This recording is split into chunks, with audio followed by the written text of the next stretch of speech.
বা জেলা প্রশাসন তাদের সাথে আমরা যখনই এরকম কোনো কেস পাই আমরা সাথে সাথে তাদের সাথে যোগাযোগ করি এবং তাদেরকে এই বিষয়গুলো সম্পর্কে অবগত করি।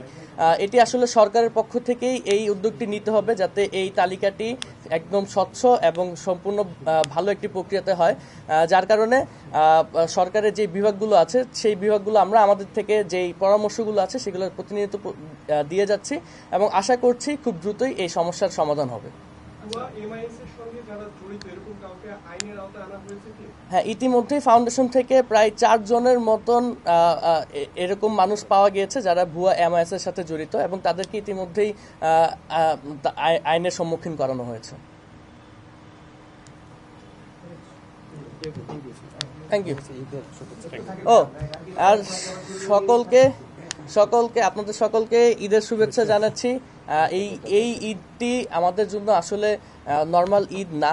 যারা শহীদ পরিবাররা রয়েছে এবং আহতরা রয়েছে তারা আজকে তাদের পরিবারদের সাথে ঈদ করতে পারছে না। যারা ইতিমধ্যে হসপিটালে ভর্তি আছে এখন পর্যন্ত তারা তাদের পরিবারদের সাথে ঈদের আনন্দ ভাগাভাগি করতে পারছে না।